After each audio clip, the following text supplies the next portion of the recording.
name is Shelly and welcome to my channel Pages to Turn. Today I will be reviewing Nightfall by Jake Halpern and Peter Kujawinski, I think is how you pronounce his last name.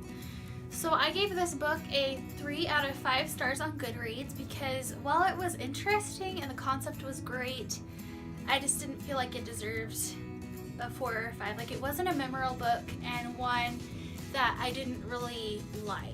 So this is a book that is a perfect example of why I always get the book at the library and never buy it. Because if I had bought this book, I'd have been so mad for spending, does this have the price in it?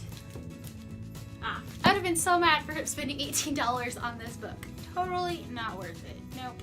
This book was like biting into a chocolate chip cookie and then realizing it's a raisin cookie. You did not get a chocolate chip cookie. And so your first instinct is to spit the cookie out, but you finish it because raisin cookies they can be pretty good. This is what this book was like. So the gist of this book is basically the main characters, they're living on this island, and there's the day-night cycle goes 14 years of night, 14 years of day. Day is good things happen, and so for some reason everyone on the island has to leave during the 14 years of night, and they go to a desert place. So you have the 3 main characters.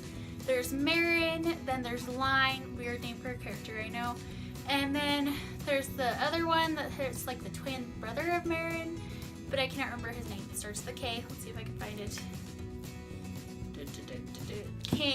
Kana? I don't know how you say it.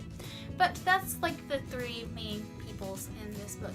So yeah, they're on this island, and like the summary says, and probably alludes to, Marin, Lion, and Kana, they get left behind through a series of events. And so now they have to figure out why the town is so superstitious about leaving. I mean, like in the houses, they have to have furniture arranged the right way. They have to totally deep clean them, and then they leave for 14 years. They have to figure out, why the town is so superstitious. And then they have to figure out how to get off the island in the first place.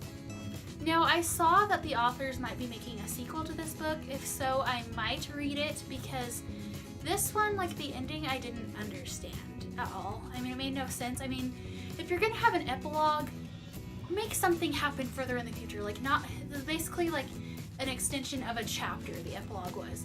And so it really made no sense to even have it there. The characters just weren't very memorable for me. You don't see a lot of character progression. If anything, the only thing that really drew me to this book was because, the only reason I finished it is because I wanted to see like what was about the whole thing for the 14 years of night is a bad thing and why everything had to be arranged a certain way. That's the only reason I finished this book, but honestly, I didn't want to.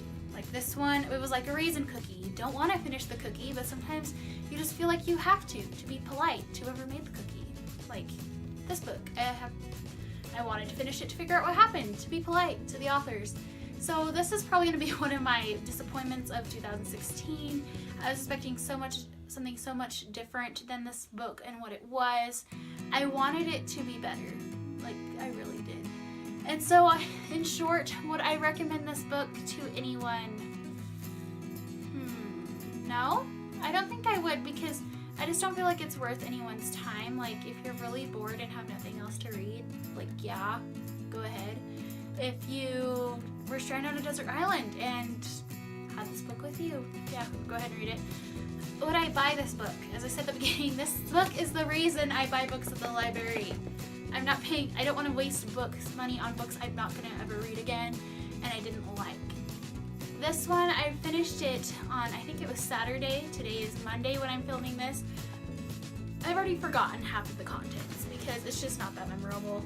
So save yourself the time, don't dive into this one. I gave it a 3 out of 5 stars because it was an interesting concept. The writing was really good, it's just the storyline was subpar and not great. So if you're into raisin cookies, go ahead and read this book, but if you'd rather get a chocolate chip cookie, save your time for something else. So as always, have a great day, happy reading, and bye!